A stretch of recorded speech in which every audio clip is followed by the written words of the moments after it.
Assalamu alaikum fam, hope you are doing great. I'm doing great too. So welcome back with another video, and this video is going to be about NEET entrance test. It's updated 2025 paper pattern. So I decided to share with you guys, and also I'm getting a lot of DMs like कौन से important topics हैं वो बता दें, और इस तरह की चीज़ें थी कि कहाँ से preparation करें, कैसे preparation करें. So I was like I'm gonna cover all that stuff in this one video, right? So just stay tuned and watch till end. So basically यार जो everything is given on the website as well, sample paper as well. So जो इनका paper pattern होगा वो इस तरीके से होगा, like you have 90 minutes, और MCQs की distribution इस तरीके से है, like you have 100 MCQs and 40 MCQs will be going off verbal section, 40 MCQs of quantitative section and 20 MCQs of analytical reasoning. अब वन बाय वन इनको डिस्कस करते हैं, इनमें से इंपॉर्टेंट टॉपिक्स कौन से हैं, और हम सैम्पल टेस्ट को भी लुक करेंगे एक बार.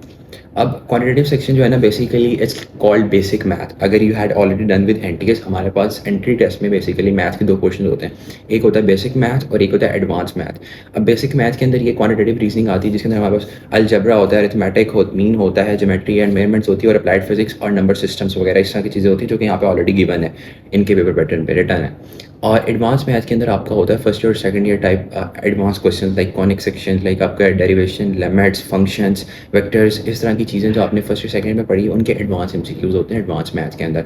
अब इन्होंने मेंशन तो किया हुआ है कि ये लोग क्वांटिटेटिव रीजनिंग क्वांटिटेटिव सेक्शन में से देंगे, लेकिन आपको कीप इन माइंड के क्वांटिटेटिव सेक्शन बेसिक मैथ होता है, जो कि एनटीएस पे यानी कि एनटीएस टाइप होता है. You can pick any book, वो मैं एंड पे रिकमेंड करूँगा अपनी कौन सी बुक्स लेनी है, और उससे आप ये क्वांटिटेटिव बेसिक मैथ की प्रैक्टिस कर सकते हो. But you also do some have a knowledge of about advance math as well. Like इतने मुश्किल एमसीक्यूज नहीं आएंगे, it's gonna be easy. Like आपको बेसिक डेरिवेशन का पता हो, बेसिक इंटीग्रेशन का पता हो, बेसिक फंक्शन एंड लिमिट्स का पता हो, क्योंकि you had already done with FSc, right. और अगर आप प्री मेडिकल के हैं, सो इतना कोई हाई फाई लेवल पे नहीं आएगा, बट आपको कुछ एमसीक्यूज आ सकते हैं. So just keep in mind कि यहाँ पे क्वांटिटेटिव सेक्शन मेंशन है, लेकिन आपको एडवांस सेक्शन के भी बेसिक टाइप के एमसीक्यूज आ सकते हैं, राइट.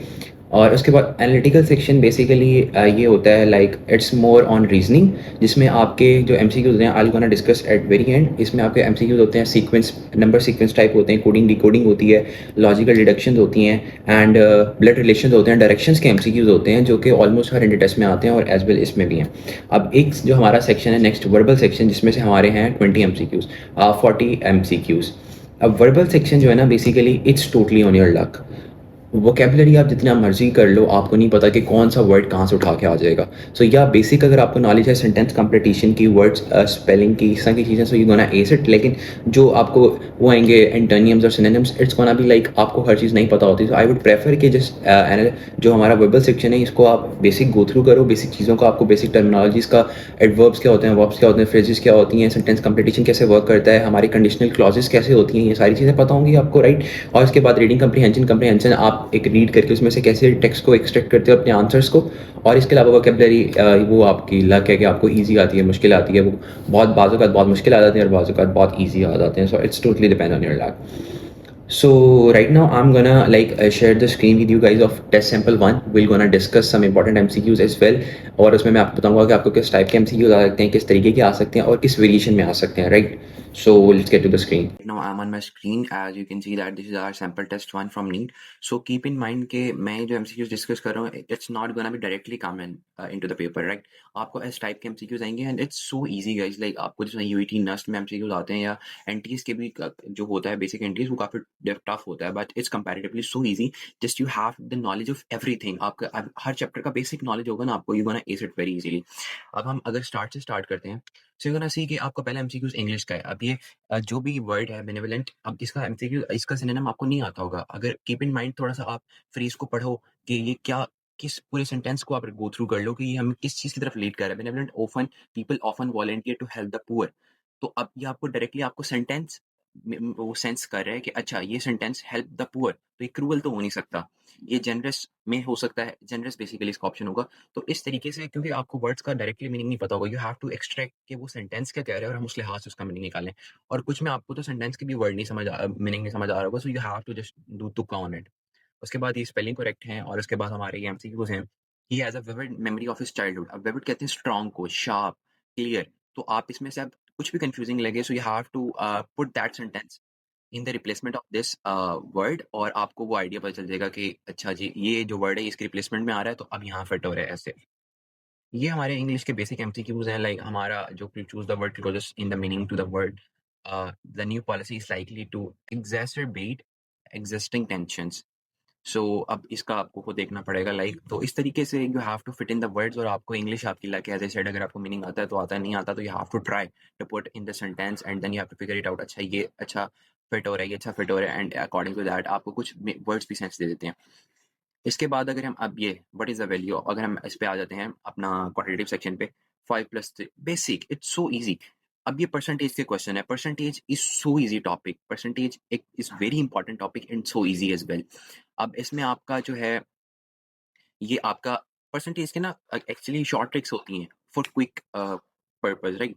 अब परसेंटेज आपने लाजमी करनी है, ये basic math so easy PG. अभी परसेंटेज व्हाट इज 30% ऑफ 90, ये भी आपको आना चाहिए, so easy this one. A train travels 120 kilometre in 2 hours, ये हमारा फिजिक्स का क्वेश्चन है काइंडा। आपको जो यूनिट कन्वर्जन आनी चाहिए, आपको बेसिक मैथमेटिक्स के फॉर्मूले आने चाहिए कि वेलोसिटी स्पीड डिस्टेंस इनका फॉर्मूले क्या होते हैं, राइट। और rectangle has a length of 20, it's area का फॉर्मूला आना चाहिए आपको। A tank fills in 6 hours with a pipe, अभी देख रहे हैं ये फिजिक्स का सवाल है, मुझे लग रहा है फ्लड्स एंड डायनामिक्स में से लाइक उस टाइप का क्वेश्चन है, बट मे बी नहीं हो सकता। You can read it out, और ये बेसिक हो सकता है। अगर एक टैंक इतनी देर में फिल हो रहा है तो इतनी देर में वर्क एंड टाइम के क्वेश्चन आपने लाजमी करने हैं। एंड उसके बाद प्राइम नंबर भी बहुत इंपॉर्टेंट है, which number is a prime number, ये प्राइम नंबर्स का आपको आइडिया होना चाहिए। This one, these type of questions are very important. The sum of three consecutive odd numbers is 99. What is the middle number? ये number system कहलाता है, ये भी आपको लाजमी पता होना चाहिए। लाइक सो फार आपको percentage, time and distance, number system और नंबर डेसिमल्स का पता होना चाहिए। लाइक नंबर सिस्टम जो प्राइम नंबर के हमारे पास 2 क्वेश्चन आ गए। सो इस टाइप के ये है आपका एनालिटिकल रीजनिंग का पार्ट। एनालिटिकल रीजनिंग में number sequence is so important. आपको लिस्ट ऑफ नंबर्स होंगे, उसमें आपने सीक्वेंस फाइंड करना है, इसका मिडिल नंबर क्या है, इसका गैप नंबर क्या है, इसमें अपकमिंग नेक्स्ट नंबर क्या होगा, ये किस मेथड से मल्टीप्लाई हो रहा है। Like this is so easy PC. 2+2 4, 4 2 8, 8 2 16, 16 2 32, so 32 is the answer. So ये इट्स सो इजी। आपको डिफिकल्ट भी आ सकते हैं, so means to say sample paper is just given to you for the sake of कि आपको आइडिया हो जाए किस टाइप के क्वेश्चन आएंगे। डिफिकल्टी लेवल थोड़ा अप भी हो सकती है, थोड़ा डाउन भी हो सकती है, it's totally depend on your luck, right. तो आपने ये नहीं कहना कि अगर यही हो रही है तो इन्हीं से क्वेश्चन आएंगे, नहीं।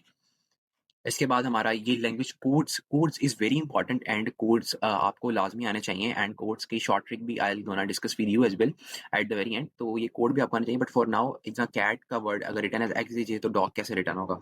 तो ये सारी चीजें हैं आपके नंबर सिस्टम में आ जाती हैं। सो किसी तरह का इजी पेपर होगा, you don't have to be worry much, right. आपको आइडिया हो जाएगा कि इस तरीके के क्वेश्चन है, बेसिक होंगे, बस आपको नॉलेज होना चाहिए हर टॉपिक का बेसिक। मैंने कहा है ना, अगर एनालिटिकल रीजनिंग है तो उसको आपका बेसिक नॉलेज होना चाहिए। आते हैं। So now I am gonna recommend you some books जो कि मेरे पास घर में पड़ी हैं। अनफॉर्चुनेटली मैं यूनिवर्सिटी नहीं लाया, सो मैं आपको दिखा भी सकता। सो फर्स्ट ऑफ ऑल आपने कोई भी बुक पकड़ लेनी है, आप कैप्स की पकड़ लें, आप स्टेप्स की ले लें, आप डोगर की एक एनटीएस की बुक आती है विच जिसका cover green and white colour का होता है, डोगर ब्रदर्स की एनटीएस की बुक आती है। You can also pick that. उसमें आप टॉपिक देखें, आपके पास एडवांस मैथ के भी थोड़े बहुत एमसीक्यूज होने चाहिए। Like first year second year की मैथ जो मैं डिस्कस करूँ वो भी बहुत बेसिक लेवल पे आपको बेसिक इंटीग्रेशन बेसिक डेरिवेशन आ सकती है और आएगी डेफिनेटली, प्रोबेबिलिटीज़ वगैरह। सो अगर हम इंपॉर्टेंट टॉपिक्स की बात करें तो इंपॉर्टेंट टॉपिक में सबसे पहले आपके पास अगर हम बात करें उसमें एनालिटिकल रीजनिंग में हम इनकी वेबसाइट पे चले जाते हैं फर्स्ट ऑफ ऑल। अब एनालिटिकल रीजनिंग क्वांटिटेटिव सेक्शन से स्टार्ट करते हैं। क्वांटिटेटिव सेक्शन में सबसे इंपॉर्टेंट जो है ना आपके पास स्पीड डिस्टेंस एंड टाइम है। स्पीड डिस्टेंस एंड टाइम से आपको लाजमी एमसीक्यूज आएगा। अगर एक एक एक काम इतनी देर में हो रहा है तो अदर वर्क कितने टाइम में होगा, इस टाइप के एमसीक्यूज आते हैं। अगर एक टैंक इतने टाइम में फिल हो रहा है, दूसरा टैंक किस टाइम में फिल होगा। Percentage and fractions is one of the most important topic जो कि यहाँ पे मेंशन नहीं है। परसेंटेज और फ्रैक्शंस के आपको 3 से 4 एमसीक्यूज लाजमी आते हैं। इसके बाद अलजबरा भी इंपॉर्टेंट है। Number systems is very important, prime number के अकॉर्डिंग डेसिमल फ्रैक्शंस वही मैंने कहा वो नंबर्स में आ जाते हैं, सो वो वेरी इंपॉर्टेंट है। Set and one diagram as well is very important. और इस टाइप के एमसीक्यूज आप उन बुक्स को एक्सप्लोर करेंगे, you will gonna find all the topics, और मैंने इंपॉर्टेंट टॉपिक्स आपको मेंशन करती हैं, राइट। एनालिटिकल सेक्शन के अंदर भी वो सेक्शन उस बुक्स में अवेलेबल होगा, जो भी आप बाय करेंगे उसका इंडेक्स पेज पे देख लेना, ये सारे सेक्शन अवेलेबल है। स्टेप केप्स या उसकी एनटीएस की डॉगर ब्रदर्स वाला भी। तो अब patterns and series recognition is very important in analytical section. Pattern and series आपको लाजमी क्वेश्चन आ सकते हैं। उसके बाद आपको डायरेक्शंस के, अगर एक बंदा नॉर्थ जा रहा है then he turns west, then he turns right back, इस टाइप के MCQ, then he turns with a 90 degree angle, तो वो किस डायरेक्शन में खड़ा हुआ है। So these types of MCQs are very common. Coding decoding is very important question. Coding decoding के लिए you can watch videos from YouTube. इसका बेसिक मेथड ये होता है कि आपको एक वर्ड गिवन होता है, उसका कोड गिवन होता है, आपने अनदर वर्ड होता है, आपने उसका कोड बताना होता है। It's very important. आप एक शीट के ऊपर सारे अल्फाबेट्स लिख लो, जो वर्ड है उसको उससे मैच कर लो, एंड देन जो आपका अगला वर्ड होगा वो आप उससे मैच करके उसका आंसर निकाल सकते हो, राइट।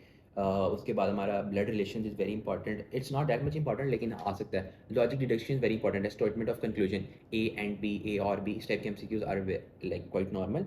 और you can find a lot more topics and explore lot more topics in the book. और जो आपको इंपॉर्टेंट लगेगा, परसेंटेज हो गया, आपका कोडिंग डिकोडिंग हो गया, आपका टाइम के क्वेश्चन हो गए आपका, अगर एक टाइम इसमें हो रहा है, एंड आपके बेसिक वेलोसिटी, स्पीड, डिस्टेंस, तो it's gonna B so easy for you. And verbal section भी उसमें गिवन होगा। अगेन आप एक दो कंप्रीहेंशंस को प्रैक्टिस कर लें कि अच्छा उसमें से टेक्स्ट कैसे निकालते हैं, आप जो है एक दो वोकैबुलरी को देख लें, आप पैसिव वॉइस कंडीशनल क्लॉजेस को देख लें, अच्छा सेंटेंस कंप्लीट करने के रूल्स क्या होते हैं। And that's pretty much it for I think for verbal English. लेकिन ये 40 सेक्शन का है, सो यू शुड कि आप जहाँ से मैक्सिमम मार्क्स गेन कर सको आपको करने चाहिए, राइट। और sample paper as well given है, लेकिन you don't have to totally rely on sample paper, it's just for the sake के वो सैम्पल पेपर है, राइट। इससे डेफिनेटली से टफ पेपर आएगा डेफिनेटली, लेकिन मेडियोकर ही होगा और इसी साइज का होगा, मतलब इसी लेवल का होगा। देखा है आपने कि मैंने स्क्रीन शेयर की थी, कितने बेसिक एमसीक्यूज थे, कि तो कोई भी कर ले, 9th-10th का स्टूडेंट भी इन्फेक्ट कर सकता है। लेकिन आपको बेसिक डेरिवेशन आ सकती है, D Y by D X के फॉर्मूलाज आ सकते हैं, तो वो भी आपको नॉलेज होना है, क्योंकि you are already done through with first year, second year and then now. और मेडिकल वाले उनके लिए भी ईजी ही होगा यार, इतना मुश्किल नहीं है, जस्ट बेसिक पढ़ लेना डेरिवेशन इंटीग्रेशन के formulas and it's gonna be easy, right. So this is about entry test, and if you still have any query, just do ask me in the comment box, and definitely I'm going to make some other videos in the future about NEET as well. So stay tuned. Thank you very much.